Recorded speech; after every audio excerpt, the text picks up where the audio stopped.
Hi students, welcome to the channel. Our today's topic is service level agreements in cloud computing. As in general, we all know the meaning of agreement, right? The meaning of agreement in simple terms is the bond. Bond between two or more companies, right? Bond between two or more people. So here in cloud computing, we are talking about the bond between service provider and the service user, right? That means the bond between service providers or client, right? So SLA, service level agreement, is also known as SLA, right? So SLA is the bond for performance negotiated between the cloud service provider and the client or the end users, right? As we all know, in cloud computing, all service level agreements were negotiated between the client and the service consumer, right? And nowadays, with the initiation of large utilities like cloud computing providers, so many service level agreements and standardized until a client becomes a large consumer, right? Client becomes a large consumer of cloud services, right? So all these service level agreements are of three types. The first type we have is customer based service level agreement, right? The second type is service based SLA. The third type is multi-level SLA, right? All these three are the types of service level agreement that we use in cloud computing. Let me explain you in the simple terms. That is, a SLA, that is service level agreement, is a contract between a business and its consumer, right? And this type of SLA that an organization can use depend on many significant aspects, right? There are many significant aspects on which the service level agreements depend, right? So while some are targeted at individual customer group, some are individual customer groups, and others discuss issues relevant to the entire company. It also include entire companies, right? And this is because the needs of one user differ from the another user, right?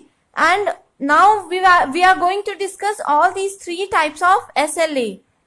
So let's start with the first point, that is customer based SLA. As its name implies, this type of agreement is used for individual customer,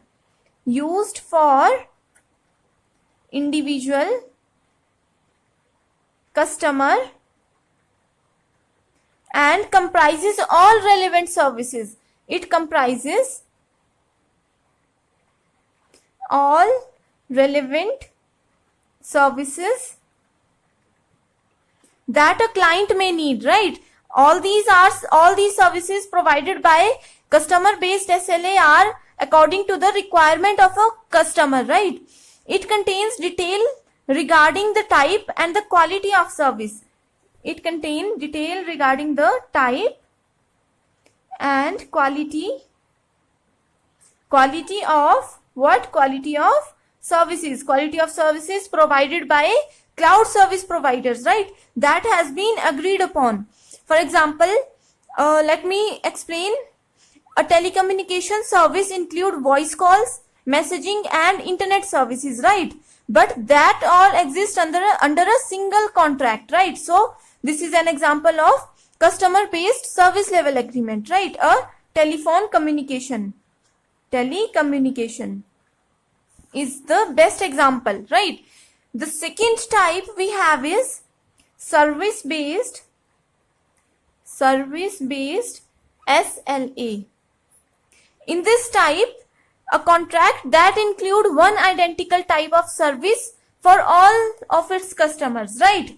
It include one identical type of service for all of its customers, right? This is because the service is limited to one unchanging standards, right? And it is more straightforward and convenient for vendors. It is more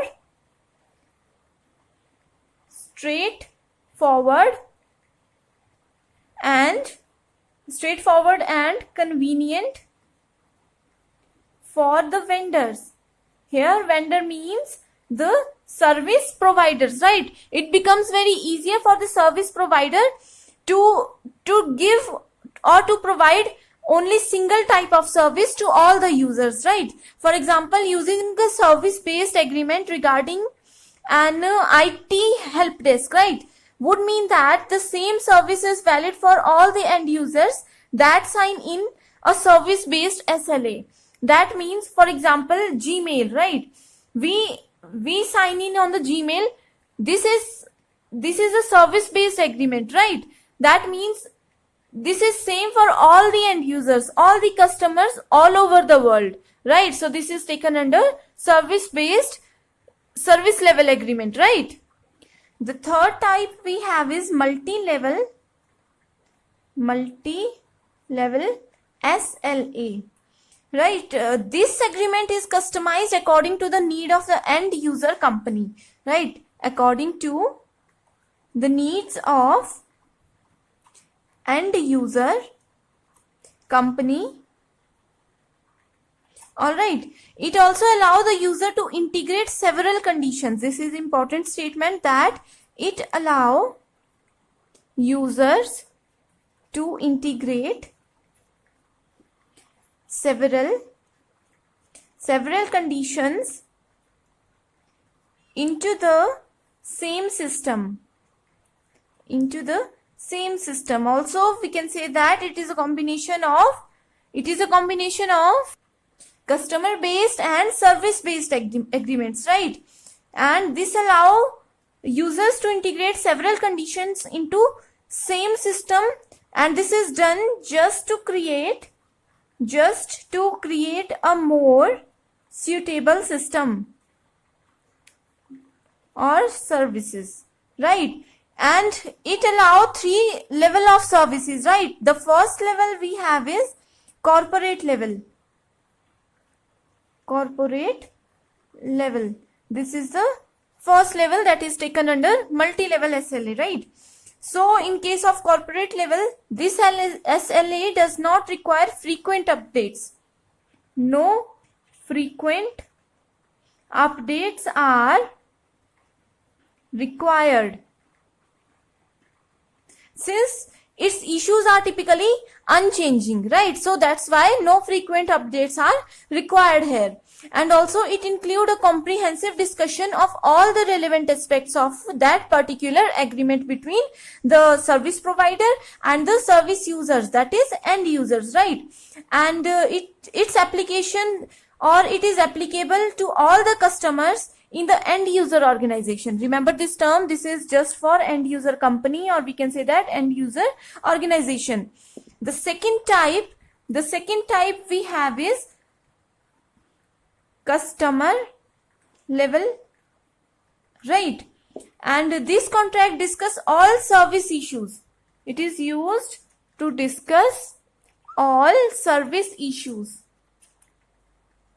Service issues that are associated with a specific group of the customer, right? For the group of the customers, right? And also it does not take into consideration the type of user services. It does not consider the type of user services, right? And the next, or the third point we have is, the third level we have is service level. This is third, service level, right? In this agreement, all aspects that are attributed to a particular service with regards to a customer group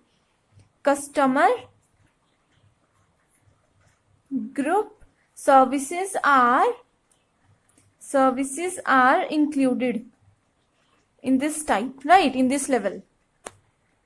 So this is all about service level agreements general introduction.